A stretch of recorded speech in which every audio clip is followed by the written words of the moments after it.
Hola, ¿qué tal amigos? ¿Cómo están? Los saludo nuevamente aquí con esta cápsula para hacerles entrega ahora de las reflexiones acerca de cuál es la situación que aguarda en nuestro país con relación a los efectos laborales, particularmente derivados del acuerdo publicado el pasado 31 de marzo por nuestras autoridades en el tema efectivamente laboral, de la incertidumbre que se está viviendo en México acerca de cuál es el rumbo que generarán las relaciones laborales, sobre todo por las decisiones empresariales que están adoptando algunas empresas en México dentro del concepto de lo que se entiende de pequeña y mediana empresa. Hay una incertidumbre por parte de los patrones en no saber qué hacer, sobre todo porque sus flujos de efectivo no se están viendo totalmente bollantes, habida cuenta que hay negocios que por su modelo de funcionamiento pues requieren de la asistencia de consumidores o de gente que tiene que acudir a los centros de trabajo a solicitar un servicio o a consumir ciertos bienes. Y el producto de esta sinergia de generar consumo pues provoca que la gente aislada o resguardada en sus casas pues no podamos hacer las compras habituales y los consumos que estamos nosotros comúnmente dispuestos a realizar en un día a día. Así que esta cadena se ve afectada precisamente porque no habrá generación de recursos y de flujos de efectivo que permitan el ciclo económico de la producción. Consecuentemente, una empresa que no tiene recursos porque no vende, porque no presta servicios, porque no se le consume, pues no tendrá los recursos para poder pagar sus gastos propios de la nómina, que es decir, los salarios de los trabajadores, y ni mucho menos lo necesario para pagar contribuciones y peor aún para sostener los gastos de operación o administración propios de cada negocio. Sin duda esto tendrá afectaciones económicas en el país y, por qué no decirlo así, en el mundo. Y esto nos preocupa mucho porque los trabajadores son una pieza importante para el crecimiento y desarrollo del país y los empresarios pues son esa cuna donde nos vamos a permitir establecer. Bien, a continuación voy a exponer algunas láminas sobre todo lo que tiene que ver con el famoso artículo 42 bis de la Ley Federal del Trabajo, que hoy está dando mucha cuenta acerca de cuáles son los alcances, de que si el gobierno hizo lo correcto al declarar solamente una emergencia sanitaria o si debió haber hecho una contingencia sanitaria. Lejos de esta explicación, mi cápsula la voy a dirigir en tres segmentos. La primera, ¿qué es lo que realmente está pasando acerca de la interpretación de este artículo? ¿Cuáles son las decisiones que puede adoptar una empresa? ¿Cuáles son las consecuencias que tendrán los trabajadores respecto a estas decisiones que tomen los empresarios? Y tres, ¿cuáles serían las consecuencias o implicaciones de multas o sanciones por infringir la normatividad? Bien, seamos puntuales. El artículo 42 bis de la Ley Federal del Trabajo vigente, recordemos que fue un artículo que se incorporó en la reforma de 2012 con motivo del antecedente del virus de la influenza H1N1 que sucedió en el año de 2009 en nuestro país. Ustedes recordarán que este fenómeno fue totalmente novedoso en nuestro país, sobre todo porque aquí fue el centro donde se desató este brote epidemiológico. Sucede que este artículo 42 bis que nace a la vida vigente de la Ley Federal del Trabajo es a partir del 1 de diciembre de ese 2012.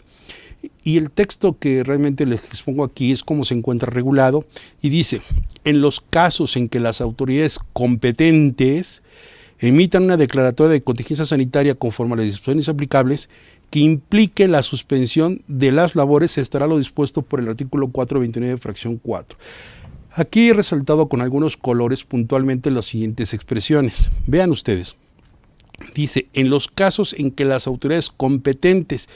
La pregunta sería, ¿quiénes son las autoridades competentes? Pueden ser muchísimas, aunque se entiende que por idoneidad pues tendría que ser necesariamente el Consejo General de Salubridad y la Secretaría de Salud, todo esto presidido por el señor López Obrador como presidente constitucional de los Estados Unidos mexicanos. Así que en los casos en que la autoridad competente emita una declaratoria de contingencia, y aquí está el primer análisis, sucede que el legislador, cuando dispuso crear esta norma, pues no sabía, ¿verdad?, técnicamente qué expresión es la que tenía que recoger para plasmarla en la ley y utilizó el vocablo contingencia sanitaria porque en el 2009 lo que vivimos fue una contingencia sanitaria, y las contingencias, de hecho la palabra contingencia significa lo que puede o no suceder, es decir, un evento que está sujeto a incertidumbre, de realización incierta, por eso se llama contingencia sanitaria. Y sucede que, investigando este tema más a fondo, en los protocolos de la Organización Mundial de la Salud se establece que las contingencias sanitarias son aquellas medidas previas que los estados que son posiblemente alcanzados por esta pandemia o por algún factor epidemiológico de extensión mundial deben tomar precauciones antes de que se desarrolle o explote la pandemia como tal en esa región. Por eso se llama contingencia sanitaria. Y esta declaración fue la que se vivió en la influenza de 2009. Por lo tanto, la expresión que el legislador quiso recoger en ese momento, porque hasta ese año era la experiencia que teníamos, se estableció que era una declaratoria de contingencia. La expresión emergencia sanitaria es cuando viene después. Lo que nosotros nos han dicho las autoridades es que tenemos un marco internacional apegado a la Organización Mundial de la Salud, como es el Reglamento de Sanidad Internacional y otros protocolos de actuación que tienen implicaciones internacionales derivadas de los acuerdos y planes que establece la propia OMS. Sin embargo, nosotros nos estamos enfocando o creemos que lo único que las autoridades nos están diciendo es referirnos. Efectivamente, como tienen ustedes aquí la descripción en un colorido bastante evidente del artículo 42, en el que estoy resaltando cuáles son las expresiones que debemos analizar para ver si estamos en los supuestos de lo que los empresarios buscan o los trabajadores están cuestionando si se surten o no los efectos. Decía que el artículo 42 bis es una creación de 2012, en la cual fue el antecedente del 2009 de la influenza.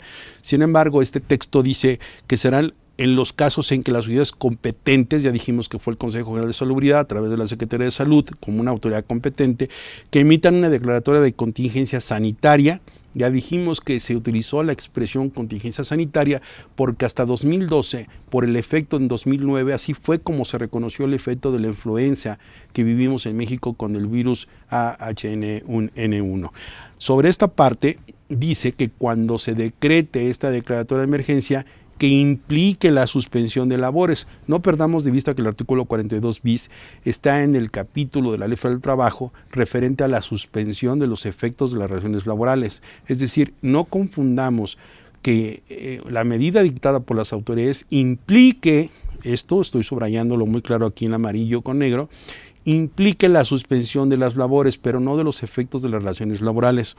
Y para eso nos indica que estaremos a lo regulado expresamente por el artículo 419, fracción cuarta. Bien, yo decía que autoridad competente. Lo que hoy se dijo a partir del 31 de marzo por las autoridades fue que se decretó una emergencia sanitaria. Sobre esta parte, tengo aquí algunas reflexiones que me parece que son jurídicas y las trataré de hacer de manera muy puntual, sin tanto tecnicismo. La primera es, ¿alguna autoridad sanitaria tiene competencia legal para decretar la suspensión de labores en una contingencia sanitaria? Si el texto de la ley dice que deben ser autoridades competentes, ¿alguna tiene la facultad expresa de una ley o un reglamento o un bando que diga que efectivamente el Consejo General de Salubridad o la Secretaría de Salud tienen la facultad para decretar en ese concepto una emergencia sanitaria o la declaratoria de contingencia? Estas expresiones yo no las veo en ninguna legislación como facultad o competencia de las autoridades señaladas como competentes, lo cual legalmente me parece que es un punto que podemos atacar en beneficio de nuestro argumento. ¿Cuál es el fundamento legal? No existe ninguna disposición legal por la cual se reconozca la figura de la emergencia sanitaria por fuerza mayor. Eso es un invento, esa es una legislación que se sacaron, permítanme la expresión, de la manga a las autoridades. El señor Marcelo Ebrard cuando lo dijo, eso es una invención porque no existe ninguna ley, y lo hizo como lo reveló con el único fin de precisamente no actualizar los supuestos de indemnización de un día de salario hasta máximo 30 para el caso de suspensión de labores. Lo dijo cuando en la conferencia de prensa dijo que se pasó horas y horas revisando para no caer en estos supuestos. Así que es una invención, es una creación que no tiene fundamento legal. No está fundado y motivado la existencia de esa figura amorfa que han creado de la emergencia sanitaria por fuerza mayor. Es hasta redundante y es un pleonasmo. Se supone que una pandemia ya es una causa de fuerza mayor. Sobra decir que es una emergencia sanitaria. Toda emergencia sanitaria es una causa de fuerza mayor. El hecho de haber inducido con la palabra fuerza mayor era para ubicar en la fracción primera en el artículo 427. o los efectos del artículo 429 de la Ley Federal del Trabajo. Es decir, hacernos creer una situación que es hasta una burla de la inteligencia de los que estamos nosotros interpretando. Las conferencias de prensa son medios para legislar o decretar, jamás. Nada en nuestro país es legal que no esté publicado en el Diario Oficial de la Federación y que sea al texto de la ley. Es bien sabido que las multas, sanciones o las regulaciones que se quieran hacer con fuerza de ley hacia los particulares deben estar previamente publicadas en el Diario Oficial de la Federación. Si esto no está expresamente ahí, no tiene ninguna validez. Así que las conferencias de prensa o lo dicho por voceros de instituciones de secretarías de Estado no tienen ninguna declaración de legalidad que pueda obligar a los patrones o conminar a los trabajadores o a ninguna parte del sector público o privado particularmente. ¿Qué función o competencia delegó o tiene asumida por parte del señor Marcelo Ebrard? ¿Qué hace el secretario de Relaciones Exteriores hablando del tema de salud? Por supuesto que nada. ¿Y saben por qué lo invitaron? Porque en su momento él se cree, él sabiendo que resolvió el tema de la influenza en el 2009. Ustedes recordarán que él era jefe de gobierno en ese entonces de la Ciudad de México y supuestamente el señor López Obrador, por su experiencia, lo está considerando en toda esta sinergia mal informada de situaciones que están creando únicamente a la mexicana. El señor Marcelo Ebrard no tiene competencia, no es autoridad competente, él representa una Secretaría de Relaciones Exteriores que no tiene nada que ver con el sector salud. De entrada, sus declaraciones equivalen a la nada, absolutamente. ¿Debemos estar expresamente en el Diario Oficial publicado? Claro que sí, lo único que salga publicado en el Diario Oficial y sus lineamientos es lo que tenemos que tener. Así que láminas de PowerPoint, declaraciones de funcionarios que no tienen competencia, son simplemente vociferaciones que no tienen ningún alcance jurídico. Tengamos en cuenta esto, por favor. Ahora, el artículo 42 bis de la Ley Federal del Trabajo se integra con el artículo 427 y 429 de la Ley Federal del Trabajo. Les quiero decir lo siguiente. El artículo 42 bis está dentro del capítulo de la suspensión de los efectos de las relaciones laborales, mientras el artículo 427 y 429 también está regulado en el capítulo de suspensión, pero esto para las situaciones colectivas. Dicho de otra forma, el artículo 42 bis es cuando se trata de una sola persona, es decir, en relaciones individuales de trabajo. Y los mismos supuestos del 42 bis están regulados cuando se trata de toda una empresa y para ahí teníamos que aplicar el 427 y 429, que es el capítulo de situaciones colectivas. Por eso estoy diciendo que este análisis busca integrar una forma para toma de decisiones en la empresa. Sin embargo, lo que yo les quiero decir a continuación es totalmente interesante, sobre todo por lo siguiente. Imagínense que las autoridades solamente pueden hacer lo que la ley les permite. Y esto es lo que nosotros conocemos como criterio de jurisprudencia, en el que ha quedado claro que si una autoridad no tiene competencia expresamente en la ley, no tendría validez sus fundamentos y motivos que exprese. Bien, el tema del coronavirus en este efecto laboral de la suspensión de las relaciones laborales respecto al último decreto publicado el 31 de marzo da para muchísimas interpretaciones, sobre todo porque se cuestionó que las autoridades se refirieron únicamente al tema de emergencia sanitaria y no a la declaratoria de contingencia, que es la que requiere este artículo 42. Haciendo una investigación acerca de lo que es el antecedente de esta disposición que les dije nació en 2012, sucede desde mi punto de vista, y esto que no se ha dicho mucho en redes sociales ni se ha hecho esta crítica, y espero ser pionero en esta interpretación, en el sentido de que desde mi punto de vista el artículo 42 bis de la Ley Federal del Trabajo es una norma imperfecta. Significa que hay un silencio y un olvido legislativo por parte del legislador en el 2012, porque efectivamente cuando dispuso de esta experiencia en la Ley Federal del Trabajo fue producto de la influenza en el 2009, pero en el 2009 lo que se produjo fue una contingencia sanitaria, nunca se pudo hablar necesariamente de una emergencia.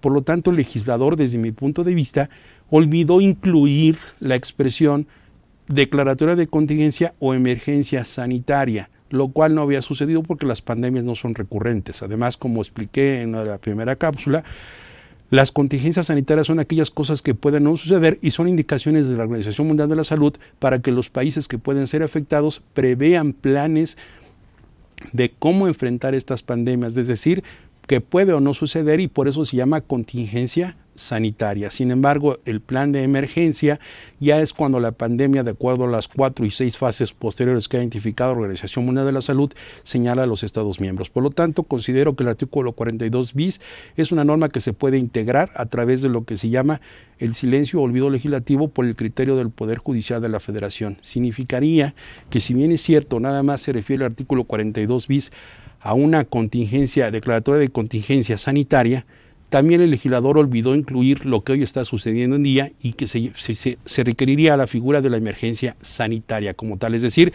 el artículo 42 bis tiene que tener dos expresiones, la declaratoria y la emergencia sanitaria. Al legislador se le olvidó simplemente porque no existía. Veamos este supuesto de este criterio de una tesis aislada de los tribunales colegiados de circuito que dice: laguna jurídica o del derecho o vacío legislativo. Para llenarlo, el juzgador debe acudir primero a la supletoriedad o a la analogía y después a los principios generales del derecho. Y esta tesis, que la puedo dejar a disposición para que ustedes la puedan requerir o la puedan buscar, establece principalmente de esto. Dice: en estas condiciones, el uso de la analogía implica necesariamente creación o innovación del derecho y puede distinguirse dos clases resultantes: legis y iuri. Es decir, para no leer la lámina en completo, lo que esta tesis nos dice es que se puede acudir a integrar la norma con una razonabilidad por analogía. Por lo tanto, quien puede lo más, puede lo menos. Si estamos hablando de una contingencia sanitaria, que fue lo que se legisló en 2012, cuando más, pues por supuesto que la declaratoria de emergencia sanitaria. Así que, aunque no esté expresamente la palabra emergencia sanitaria en el artículo 42 bis, desde mi punto de vista podrían actualizarse la suspensión de las labores, porque es así como se ha pronunciado en las diferentes expresiones que la autoridad ha hecho, que aunque no están publicadas como tal, ha referido a actividades esenciales. Por supuesto que sí hay una implicación de suspensión de labores y daría cauce a entender que los patrones pueden adoptar esta medida de suspensión con las consecuencias del artículo 429 de la Ley Federal del Trabajo. Y como les dije, uno de los efectos es precisamente que las empresas puedan justificar que hay una suspensión de labores y pagar en consecuencia una indemnización de un salario durante 30 días. Esa interpretación es válida. Lo que quiero decir es que es posible que los patrones adopten la medida que la autoridad, en este caso ejecutiva, ha querido que no se actualice. ¿Por qué? Porque quiere dejar en manos de los particulares esa toma de decisión. No quiere asumir su responsabilidad. También es cierto que esta medida tiene que ser prudente y ética, en que los empresarios tienen que valorar que efectivamente hay que preservar las fuentes de empleo, negociar con los trabajadores la reducción de los pagos de salarios, cambiar las condiciones de trabajo por periodicidad o alternar, ¿no?, periodos o duración de la jornada o bloques de trabajadores que pueden estar empleando. Lo cierto es que, como dije al inicio, no habrá recursos para pagar nómina, y eso se entiende por el ciclo económico que está provocando este aislamiento social. Considero que estas situaciones pueden ser adoptadas en el plano de legalidad para defender una postura de un patrón para preservar la fuente de trabajo. 2. Un trabajador necesariamente tiene que soportar esta situación. ¿Por qué? Porque no habrá recursos. A lo imposible nadie está obligado. Esa es una máxima de derecho que significa que, aunque tengas la obligación, pues simplemente, si no tengo recursos, ¿cómo quieres que haga frente al pago de nómina, al pago de gastos de operación, como lo refería anteriormente? Así que esta decisión pues es algo delicada por parte de los empresarios. Es cierto que algunas compañías, algunos grupos empresariales están adoptando medidas para conservar los empleos, para mandar a la gente a sus casas con el salario íntegro. Otras están mandándolos a descansar, otros están canjeando por el tema de goce de vacaciones, otros descansos sin sueldos. Están haciendo cerca de 9 a 10 combinaciones.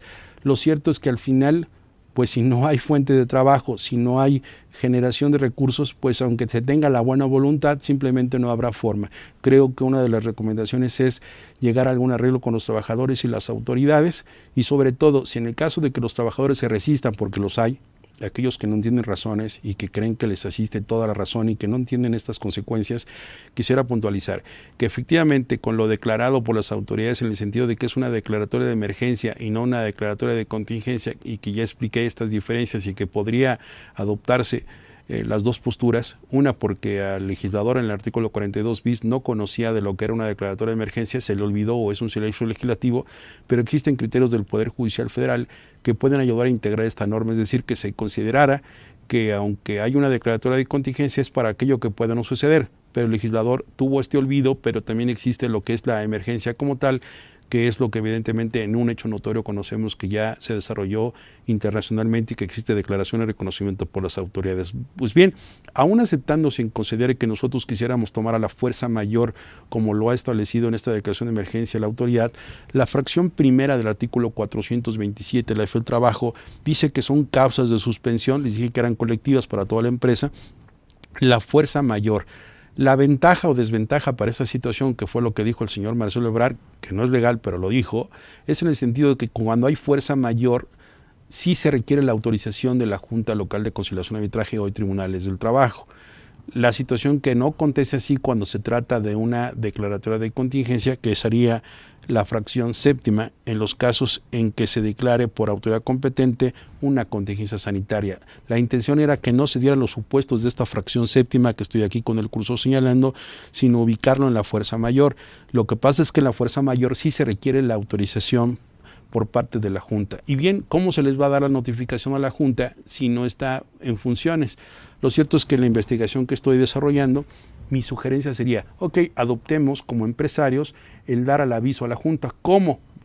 La forma en que lo haría sería a través de un telégrafo o a través de un correo electrónico, el derecho de petición. El hecho de que no esté abierto, aunque la página señale que existe la oficialidad de partes, desde mi punto de vista como abogado, sí podríamos increpar a la autoridad a través de un correo electrónico, como lo puedo mostrar en este cuadro de esta lámina. Imagínense ustedes que estoy aquí, como acontece en la Ciudad de México, y el presidente de la Junta Local de Conciliación, su representante, y me está señalando lo que es un correo electrónico que estoy señalando aquí con azul. Esta parte de este correo electrónico, por supuesto que es institucional. Si bien es cierto, no existe una oficina de partes, yo puedo elegir y mandar por correo electrónico ese aviso para que se apruebe o no. Recordemos que en estos tiempos de crisis y con el asunto que se tiene, podría ser una recomendación válida dejar de lado las formas y atacar el fondo en una situación de ponderación de derechos. Así que, aun cuando quisiéramos actualizar la causa de fuerza mayor como una forma de suspensión, también lo podríamos hacer. Lo podemos hacer considerando lo que he dicho de la fracción séptima de que es una contingencia sanitaria y una declaración de emergencia sin necesidad de aviso, o bien como causa mayor, los dos supuestos. Pero aquí quisiera también pasar a lo que les comentaba en la cápsula anterior, en el sentido de que esta autoridad está incurriéndose en diferentes acciones. ¿Qué pasa para aquellos empresarios que mandan a los trabajadores sin goce de sueldo, decretando una suspensión de labores bajo situación? Eso sería una cuestión irregular, porque probablemente no lo hay, aunque estoy diciendo que podemos implementarla, que podemos hacerlo. Pero las consecuencias de tomar una decisión equivocada podrían ser también del interés de ustedes, de ese conocimiento de que implicaría muchísimo dinero. Aquí les estoy dejando en esta lámina el artículo 1002, en el que dice que por violaciones a las normas de trabajo no sancionadas, porque no existe particularmente una sanción por el 42 bis o 427 o 429, dice, serán infracciones por una multa que va de 50 a 5,000 veces la UMA, lo cual es una cantidad fuerte, sobre todo porque la autoridad, como dice este artículo siguiente, tiene que escuchar al patrón con los razonamientos y argumentos que hemos dado para la defensa en ambas posturas. Y el artículo 992 establece situaciones en las que se va a tomar en cuenta para la multa el carácter intencional o no de la acción, es decir, si fue doloso, fue intencional producir ese daño. 2, la gravedad de la infracción, los daños que se hubieran producido a los trabajadores, la capacidad económica del infractor y la reincidencia, que se vuelve al doble y por trabajador. Es decir, no olvidemos este capítulo de sanciones para las empresas, porque lejos de querernos ahorrar salarios, de no pagar la nómina ordinaria, quizás a lo mejor por cuestiones de infracciones a la legislación laboral, las consecuencias sean mayores. Así que la mejor recomendación que yo les puedo dar en estos casos es, para los empresarios, concluyo, puedan adoptarse desde mi punto de vista los supuestos del artículo 42 bis a pesar de que haya una sola declaratoria de emergencia y no una de contingencia por las razones que expuse. Es defendible, es integrable, señalé los criterios de jurisprudencia y los alcances de estos antecedentes. 2, también los patrones pueden justificarse argumentando por parte de la fuerza mayor en los supuestos que mencioné en el artículo del artículo 427 y 429, en el sentido de establecer, como señala esta disposición, la fuerza mayor en el artículo 427, en el sentido de decir que si bien tengo que notificar a la autoridad laboral, lo puedo hacer. Lo cierto es que aunque no tiene funcionamiento como tal, lo cierto es darle cuenta en fecha cierta de que hubo la intención de esta acción por parte de los empresarios. Por parte de los trabajadores, ¿qué hacer? Ser conscientes, aceptar en la medida de lo posible los cambios de las condiciones de trabajo, la reducción de salarios y los periodos temporales que esto puede suceder. Soportar con los empresarios este embate, que es un tema de corresponsabilidad. No podemos exigirle a los patrones y a los empleadores que nos estén pagando la nómina completa o que nos tengan obligados a contratar, porque si no hay recursos, porque no vendemos o prestamos los servicios, ¿de dónde se van a obtener las fuentes? Y a los empresarios no abusar y no esconder y no hacer trampa argumentando que no hay ventas. Es obvio que los trabajadores o la sociedad nos damos cuenta que empresa, un restaurante que está cerrado, simplemente no hay comensales, y al no haber comensales no hay propinas, no hay pago de los insumos, no vende. ¿Cómo quieren que pague los salarios? También pongámonos en esa situación. Así que desde mi punto de vista, la incertidumbre nos va a generar precisamente decisiones que pueden ser equivocadas. Lo mejor es acercarnos a un asesor, no basarnos en lo que se dicen en las redes sociales. Cada caso es particular, no existe una receta de cocina, no hay un by the book en el cual digamos que todos los empresarios deben seguir un ABC 1, 2, 3 acerca de este protocolo. Cada empresa, cada empresario es diferente.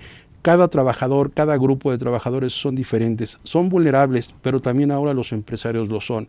Así que yo acerqué en estas cápsulas las razones legales para defender a los empresarios, para justificarse de no pagar salarios, de pagar con base a un salario diario durante un mes, pero también acerqué la posibilidad de suspender las relaciones laborales, como lo dice la autoridad, con una causa de fuerza mayor.